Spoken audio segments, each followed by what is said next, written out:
Listen up, get ready, I'm not gonna take no more. There's a revolution, a revelation going on in my soul. Buckle up, get ready, we're not gonna sit back. All of you, welcome back to Live from the Heartland for the week of December 12th.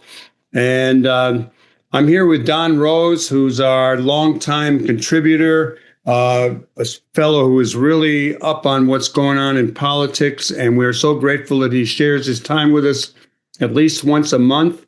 And there's a lot we could talk about, things on the electoral front, gerrymandering of races, etc.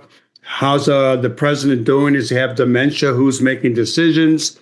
Venezuela and the boat strikes. A lot of things to talk about. Where do you want to go with first, Don?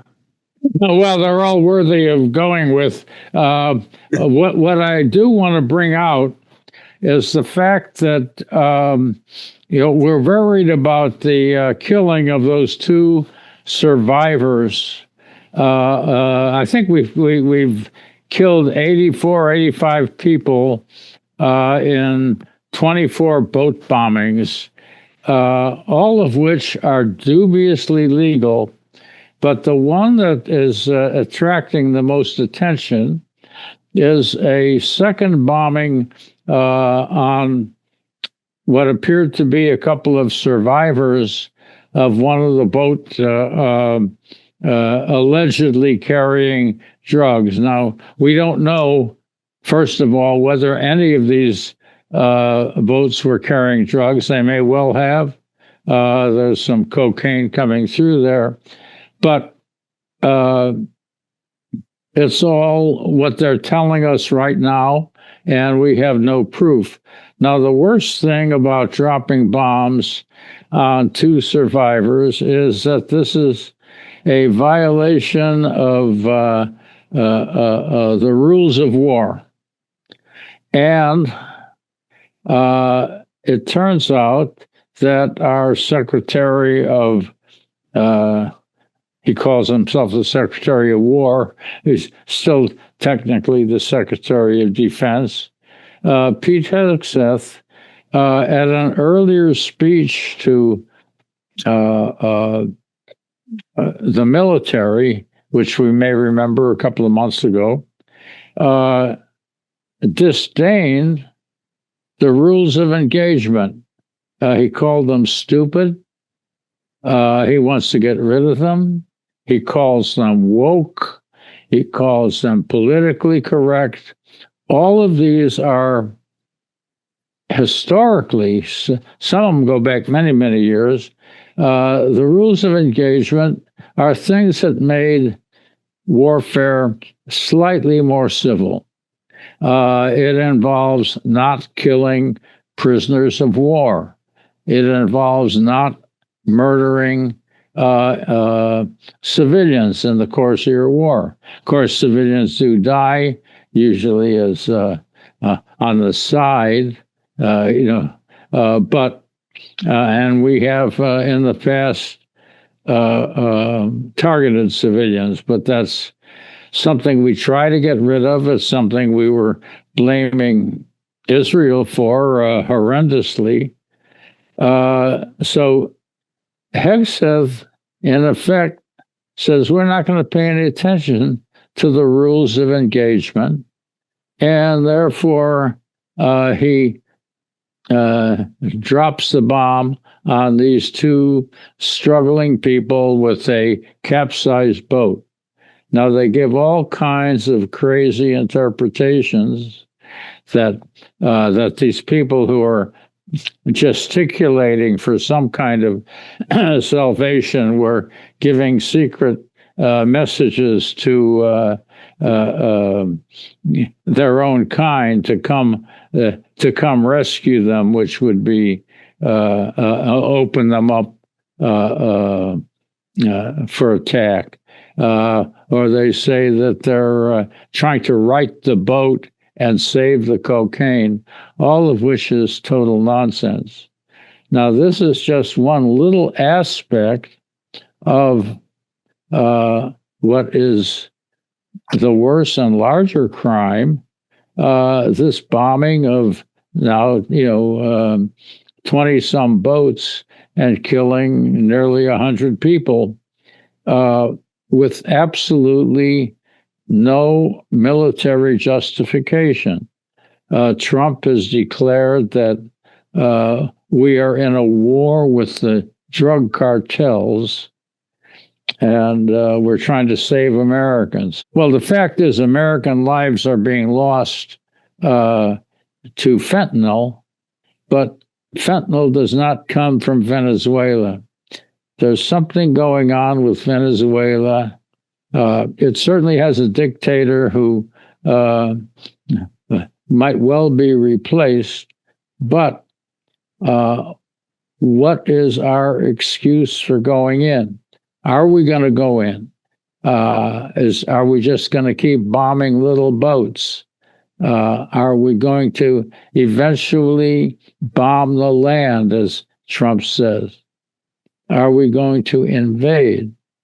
This whole business around Venezuela puts us at the brink of war, and we don't know where it's going. Now, Maduro, the head of Venezuela, the president, thinks it's that Trump is after their oil. They have very large oil reserves, the largest in that area. And I suspect that's where the bottom line is. But are we going to actually engage in a war? Are we going to start a war? Are we going to go try to cut some kind of deal for regime change, or just cut some kind of deal for their oil? This is a very, very precarious and dangerous situation. That's the one that's bothering me the most right now. This woman, Maria Machado, got the Peace Prize, the Nobel Peace Prize. And she is the opposition, the person the U.S. has been backing. And I think her daughter got the prize from her. She didn't show up for it. I also had a couple of things that I came across. One was, most cocaine coming to the United States was still coming out of Colombia, not Venezuela. Venezuela is simply on the pathway. The other thing was there's another mineral, not the oil, which is a heavier kind of crude, I think. I saw a guy saying, who was an oil man from Texas, but clearly a progressive, talking about some other mineral that Venezuela had, as well as Greenland had. And that's one of the things Trump's after. I'll try to get more info on that. Let's talk a little bit about politics, and it's all political or all influenced by politics. But we did have an election in Miami for mayor, and Eileen Higgins, the first non-Latino in many years, won the race. The Democrat won. First Democrat in 40 years. Yeah, that was good. I can feel like I could go to Miami again. That's just another landmark on the way. We had, it wasn't a victory, but it was a very, very a great reduction in the vote, in the MAGA vote in Tennessee. Was coming close. We've won, except for that Tennessee vote, we've won and shown tremendous narrowing of the vote all the way through, which reinforces a view I think I've expressed here and before, that we are on the way. We're on the way to winning the midterms, certainly the House, and with Trump's numbers as low as they are, some of them in the high 30s, 36, 38, it would certainly tend to put the Senate in play, which we couldn't have thought of a year ago, the idea of the Senate being in play was out of the question. The problem is he's got damn near a year, and look at all the damage he's done in less than a year. So although the long-range outlook is good, we're still stuck with this lunatic, and we don't know where he's going to take us, and he could take us into some very dangerous territory. Yeah, well, we're going to see about that. Hopefully, we will resist enough. What's your take on some of the Senate races and things going on? I know in Texas, a congresswoman has now, I'm blocking her name, she's going to run for Senate against this young Christian Democrat that's been in the news. Any take on... Crockett is her name. Yeah. Jasmine Crockett. Yeah, so do you got any sense of what's going on in Maine or some other places that were supposed to be close? Well, I think they're leaning in our direction all the way around. Now, I can't talk to Texas. Texas keeps getting closer and closer. I don't know whether this is finally the time. It depends in part on who wins the Republican primary. They have a very controversial and very bad guy who's the Attorney General running against the longtime incumbent there. If he wins, there may be enough disdain for him to give Crockett an opening. I think that's what she's counting on. That's why she went in, giving up a safe house, a house she owned. Yeah. So. Well, the Supreme Court just okayed the Texas gerrymandered district map, and I don't know if there'll be any challenge to that now. But in Missouri, I look at this newspaper called the Missouri Independent, and it comes every day, Missouri set to enact gerrymandered map despite 300,000 signatures for a repeal referendum. The campaign to repeal Missouri's gerrymandered congressional map turned in 300,000 signatures on Tuesday, the 9th, to put it on the 2026 ballot. But Secretary of State Denny Hoskins says they won't stop the map from going into effect on Thursday, which is on the 11th. A dramatic break from precedent that will undoubtedly set off another legal fight. Well, I don't know how it's all going to settle out. One or two of these states that are trying to gerrymander with the okay of the Supreme Court, basically, I will concede that between the Democratic redistrictings and the Republican redistrictings, if most of them go as planned, and I don't know why they won't, one or two states may balk. This will give the Republicans, 3 to 5 more possibilities. But the tide is going against them. And I think, for example, Texas may not get 5 new seats out of it. They may wind up with only 3 because the Latino vote is going back to the Democrats, as it should have. So my feeling is that, I can't make this a prediction now, but my sense is that as of today, if the midterms were held, the Democrats would hold the House by at least 20 seats. So I believe we were going to overcome whatever the gerrymandering, whatever advantage the gerrymandering that's going on now will bring the Republicans. It's not enough to overcome what I think is going to be a blue tide. I hope you're right. I got a couple more things. You want to make any comments on the president's mental state? Robert Reich on Trump talks about him having dementia. And I'm curious to know why the media is so timid on, they reported everything, every little misstep that Biden made, but not doing so with Trump. Well, they want to stay in Trump's good graces. There's no question that many of Trump's ravings, that's all you can call them, are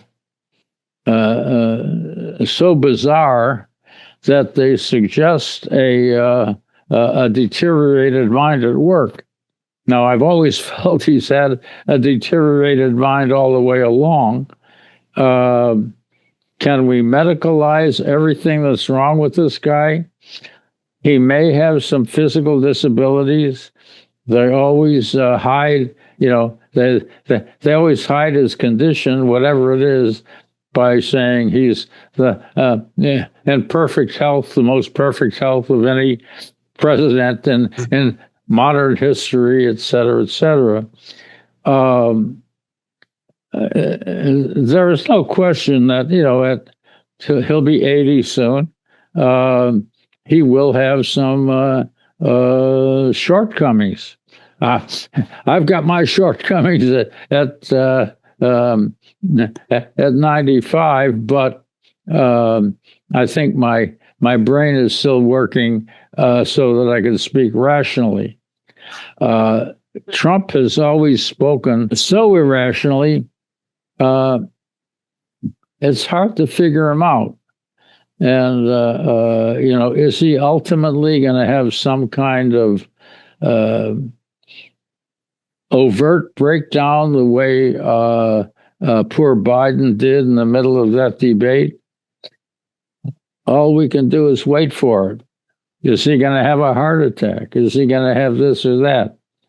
I know many people are waiting for some sign of more massive deterioration than we've got.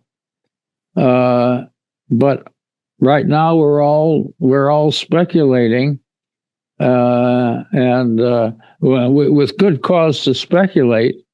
But what can we say? They're certainly not going to disqualify him under the 25th Amendment. They don't dare make such a move, and that even if they start to do it, it eventually winds up where the cabinet has to take a vote. So I'm not too optimistic about him destroying himself, as it were. Well, we can only hope. We can only hope. Let me ask you one more thing. Now I'm going to go a little more local on this. Any thoughts on the Illinois Senate race? The race for the nominee for the U.S. Senate to replace Durbin. And I've been watching on TV these ads that are really negative ads about Brandon Johnson. And they're coming from an outfit called Common Ground Collective, fighting for Chicago and Illinois. Join us, and then it tells you how. And there's a guy named Chuck Swirsky involved. It's not the Chuck Swirsky who is attached to the Bulls basketball team. It's another guy who worked at the Board of Ed and probably has worked for some more conservative Democratic people in Congress. Any thoughts on that? Have you seen these ads? I've seen the ads and wondered why they're running so early. Yeah. I don't know if they're representing a candidate or they're just trying to generally soften him up. Of course, he's in trouble enough without those ads. Now, on the Senate, the one that concerns me is Krishnamurthy. It was recently shown that he had taken money from MAGA people. But what's concerned me even more about Krishnamurthy is he's been extremely close to Modi in India. And he's been supportive, and he's taken a lot of money from Modi supporters. So I don't think this is a healthy relationship. He's otherwise, spoken out against Trump well. So my support at the moment, I haven't made a formal endorsement, would be toward Juliana Stratton, who eventually will have the money to get on the air. My fear is that with all the money, the millions and millions that Krishnamurti has collected from good and bad sources, he may be too far ahead. But I think he is the one to beat. He should be beat. And Stratton seems the more likely to defeat him. Although, as another black woman, Robin Kelly in there will take some votes away. Well, Don, I want to thank you for joining us this morning. And hopefully you'll be back with us next month. Everybody else.